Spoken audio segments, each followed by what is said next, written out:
Del Evangelio según San Mateo.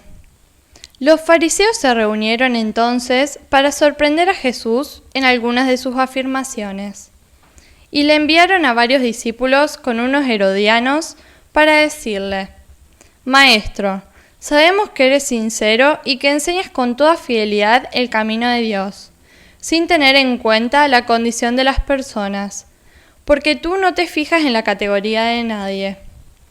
Dinos qué te parece. ¿Está permitido pagar el impuesto al César o no? Pero Jesús, conociendo su malicia, les dijo: Hipócritas, ¿por qué me tienden una trampa? Muéstrenme la moneda con que pagan el impuesto. Ellos le presentaron un denario. Y él les preguntó: ¿de quién es esta figura y esta inscripción? Le respondieron: del César.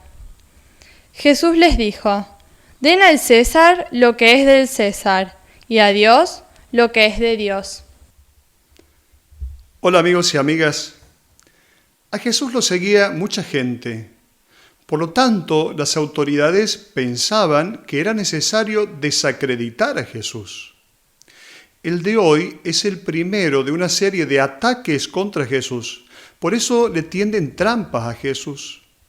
Recordemos que las autoridades religiosas del tiempo de Jesús funcionan solo por conveniencia, por interés.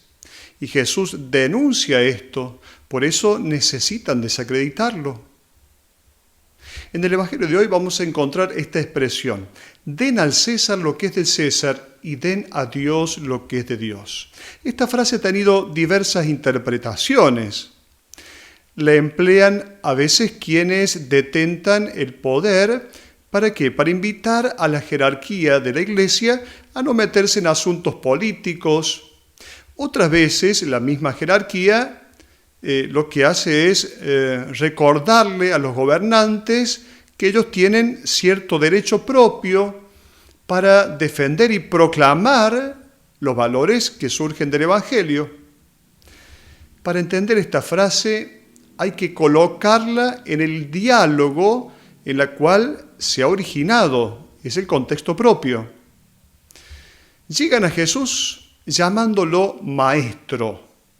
En Mateo, este título maestro siempre está en boca de los adversarios de Jesús. Es como una adulación, como un halago.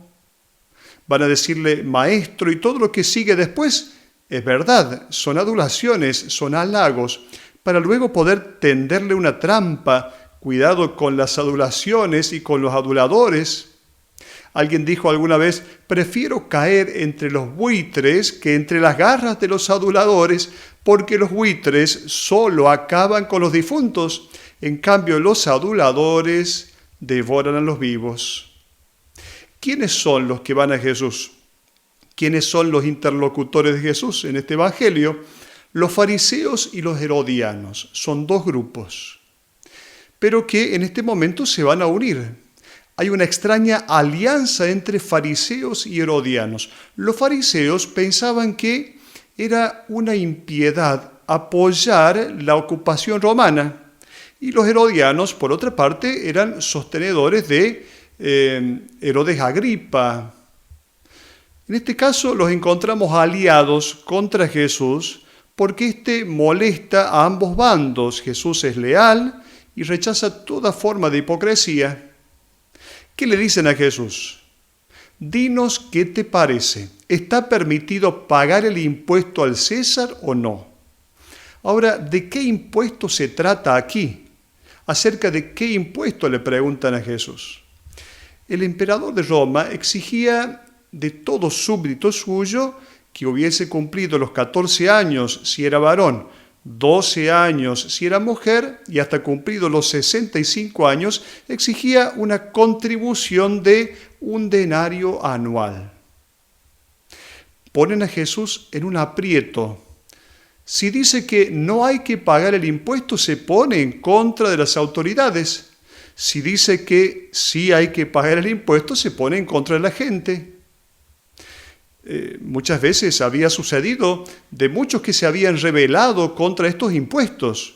Por ejemplo, era conocida la historia de Judas el Galileo, que se rebeló contra este impuesto. Y también se dice que en Séforis, una ciudad cerquita de Jerusalén, fueron crucificados 2.000 hombres como escarmiento por protestar contra estos impuestos.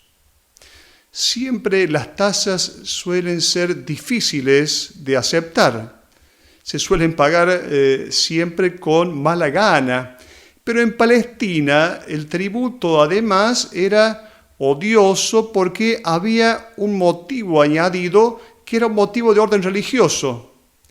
El denario, la moneda que se requería, tenía en una de sus caras la figura del emperador de Roma y tenía una inscripción que decía Tiberio César, Augusto, hijo del divino Augusto. Y en la otra cara de la moneda el título de Romano Pontífice, con la imagen de una mujer sentada, símbolo de la paz. Quizá Livia hubiera sido la madre de Tiberio. Es conocida esta repugnancia que tienen los israelitas por las imágenes humanas, que estaban prohibidas por la ley, lo dice el Pentateuco. Usar el denario de Tiberio significaba entonces dar el propio consentimiento a una forma de idolatría.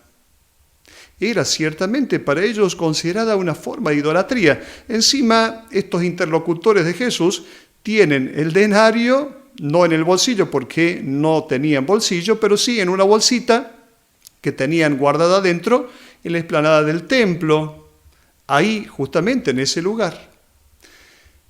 En primer lugar, Jesús quiere dejar claro que es un deber moral, además de ser un deber civil, contribuir al bien común con el pago del tributo de los impuestos. Ya lo dice San Pablo a los romanos, lo propone también en el capítulo 13, que podríamos luego leerlo. Además, Jesús hace ver a los fariseos cuál es el Dios que ellos adoran. Ellos que son muy escrupulosos, observadores meticulosos de lo puro, de lo impuro. Sí, todo eso está bien, pero cuando se trata del dinero, ahí ya no les importa tanto. Como decíamos, de hecho están en el templo con una moneda que era considerada impura. Sabemos que para entrar al templo y dejar la ofrenda en el templo, debía cambiarse la moneda. Estaban las casas de cambio, entre comillas, las mesas de cambio de moneda, allí al frente del templo.